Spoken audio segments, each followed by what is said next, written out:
Hi, my name is Shayla with Revolting Science Resources, a company designed to bring the principles of project management to academic scientists.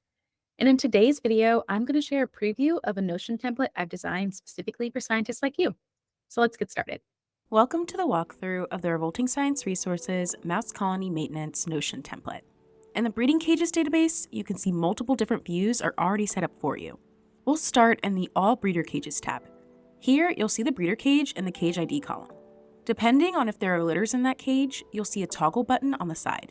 If you open the toggle, you'll see all the individual litters listed as sub-items. To create a new breeder cage, select New and then Open Inside Peek View. This will give you access to the templates that ensure proper setup and connectivity to the mouse colony summary section. For a new cage, you'll select the cage number template, which ensures the breeder status is set to active and the litter status is set to no litter. Next, change the heading to give the breeder cage an identification number. For the genotype, select the appropriate genotype from the drop-down list. Once you select the genotype, the responsible lab member will automatically populate. Next, click this button to see more information to complete. For a new breeder cage, you only need to worry about updating the breeder info section. Set the date you paired the male and female mice together, which will automatically populate the age of the breeder pair. Select the individual male and female mice used to create this breeder cage. This data comes from the male-female cages database, which I'll walk through shortly. When you select the female and male mice used to create the breeder cage, it automatically calculates their ages. That concludes all the information you need to fill out for a breeding cage. All remaining properties relate to litters within a breeding cage.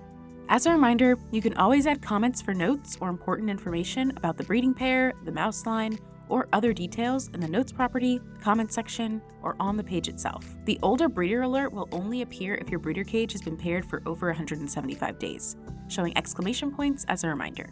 To add a litter within a breeding cage, click the toggle on the left side and select New Sub-Item.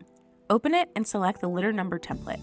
The template will automatically set the breeder status to litter, which is useful for summary information. Rename the title to reflect the actual cage and litter number. Select the genotype, which will automatically populate the responsible lab member. Then click this button and navigate to the litter info section. Enter the number of pups and their birth date. The weaning due date property will display exclamation points 20 days after the selected date of birth. These exclamation points will disappear either once you add a weaning date in the date of wean property, or you change the litter status to anything other than new litter. Specifically for weaning mice, the Cages to Wean view has a property button that allows you to quickly set the date of wean to the date you press the button and the litter status to weaned. Note that you can see the count of all cages within different views of this database by looking here. Next, let's look at the male-female cage section. This section includes views for male cages, female cages, and all cages, with templates for cage number and male/female ear tag or ID numbers. Similar to the breeding cage database, you have the main database entry that represents cages, and within those cages, you have sub-items that represent individual mice. The mouse colony litter information section is for reporting outcomes of each litter, useful for grants and protocol reporting. This database shows each potential outcome of litters within the colony and the number of pups that had each outcome. Note that this database can be filtered by date to return information related to each litter born within a certain time frame. Let's go back to the mouse colony summary section. As a reminder, this section is where you will add each genotype and responsible lab member. For each genotype in your colony, you'll see the number of active breeders, the number of older breeders, the number of new litters, the number of cages to be weaned, and the total number of current male and female cages.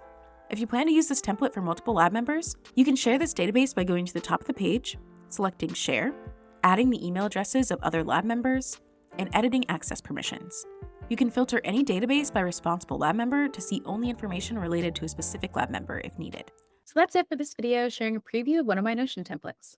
If you'd like to check out the template more, there will be a link in the description box below that'll take you to the page to download or buy this template from my website. I'd love to hear in the comment section below what you think of Notion and how you think this template might really help your academic research. If you like this video, feel free to give it a thumbs up and subscribe to our channel if you'd like to see more videos like this one.